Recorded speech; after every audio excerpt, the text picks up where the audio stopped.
পশ্চিমবঙ্গের পুলিশের দক্ষতা একটা সময় অনেক ভালো জায়গায় ছিল, উচ্চতায় ছিল। কলকাতা পুলিশকে আন্তর্জাতিক স্তরের অনেক পুলিশ ডিপার্টমেন্টের সঙ্গে তুলনা পর্যন্ত করা হতো।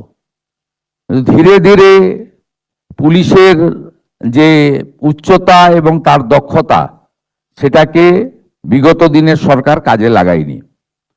সেই কারণে আমাদের মনে হয়েছে যে পুলিশের ম্যান পাওয়ার, পুলিশের মডার্ন আধুনিক যে জিনিসপত্র দরকার সেগুলো, এবং সাথে সাথে আমাদের ইনফ্রাস্ট্রাকচার অর্থাৎ পরিকাঠামোগত উন্নয়নও করা দরকার।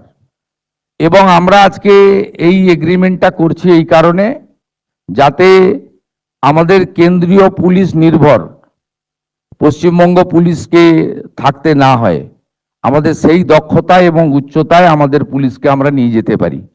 আমরা দেখেছি আর্মিতে, সেন্ট্রাল প্যারামিলিটারি ফোর্সেস বিভিন্ন ইউনিটে পশ্চিমবঙ্গের হাজার হাজার যুবক যুবতী তারা যেভাবে সার্ভিস দেয়, ইলেকশনের সময় অন্য সময় তারা পশ্চিমবঙ্গে আসে, তারা আমাদের বাংলা ভাষায় কথাবার্তা বলেন, এবং আমরাও আমাদের বিভিন্ন এলাকায় যখন মানুষের কাছে মিশি, অনেক এক্স সার্ভিসম্যানদের সঙ্গে আমাদের দেখা হয়।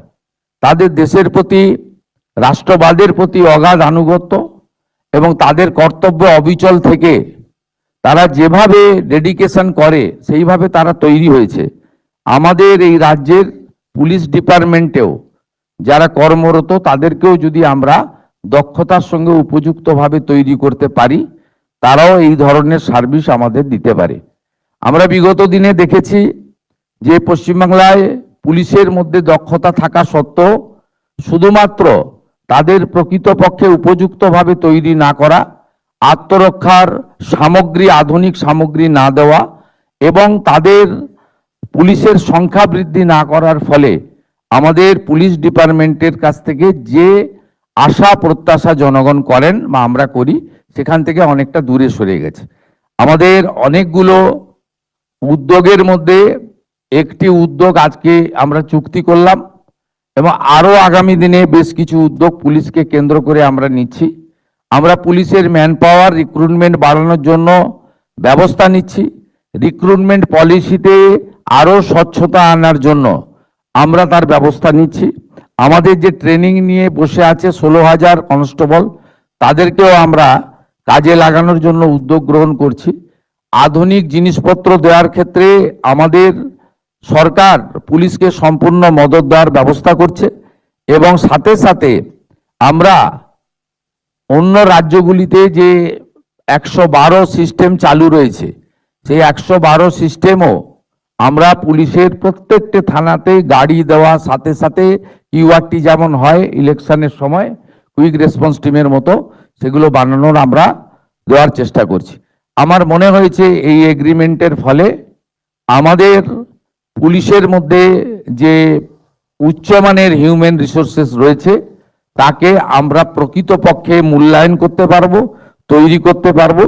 আগামী দিনে রাজ্যের আইন শৃঙ্খলা রক্ষার ক্ষেত্রে, নারী নিরাপত্তার ক্ষেত্রে, আমাদের বাংলাদেশ সন্নিহিত সীমান্ত সুরক্ষার ক্ষেত্রে এবং ভারতীয় ন্যায় সংহিতার অন্তর্গত জাস্টিস দেওয়ানোর ক্ষেত্রে বা অভিযুক্তদের বিরুদ্ধে পানিশমেন্ট দেওয়ার ক্ষেত্রে আমাদের বাহিনী অত্যন্ত উচ্চতার সঙ্গে তৈরি হয়ে উপযুক্ত সার্ভিস দিতে পারবে।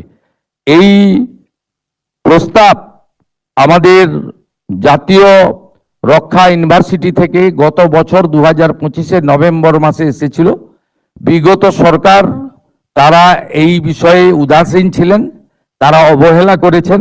স্বাভাবিকভাবে বর্তমান সরকার আসার পরে আমাকে এই বিষয়টি মহামান্য রাজ্যপাল, তিনি তার রাজভবনে, আমি যখন লোকভবনে আমি তার সঙ্গে যখন দেখা করতে গেছিলাম, তিনি বলেছিলেন মিস্টার বিমল পাটেলের কথা, এবং তারপরে অতি দ্রুততার সঙ্গে আমাদের স্বরাষ্ট্র সচিব মহোদয়া এবং ডিজিপি মহোদয় তারা উদ্যোগ গ্রহণ করে চিফ সেক্রেটারির গাইডেন্সে এটা আজকে করতে পেরেছেন।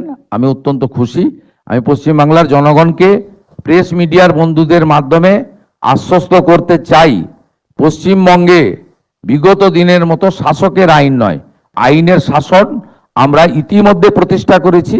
আরো সুদৃঢ় করব। আমাদের পুলিশ কর্মীরা কেউ আহত হয়ে হসপিটালে যাবে না, আমাদের পুলিশ কর্মীদের গায়ে থেকে রক্ত বেরোবে না। আমরা সেইভাবে সুরক্ষিত পুলিশ তৈরি করব, জনগণের নিরাপত্তা এবং পুলিশের নিরাপত্তা এবং তাকে সুরক্ষিত রাখা দুটোই এই। কেমন লাগলো কমেন্ট বক্সে আপনারা জানাবেন, এবং এর সাথে সাথে আপনারা এই চ্যানেলটিকে সাবস্ক্রাইব করে রাখবে এবং আপনারা বেশি বেশি করে শেয়ার করবে। যারা বেশি বেশি করে শেয়ার করবে এই চ্যানেলটি ভাইরাল হওয়ার পরে তাদেরকে গিফট এবং উপহার দেওয়া হবে। উপহারটা এখন বলা যাবে না, যখন এই চ্যানেলটি ভাইরাল হবে তখনই তোমার গিফট দেওয়া হবে। ধন্যবাদ, আমাদের সাথে থাকুন।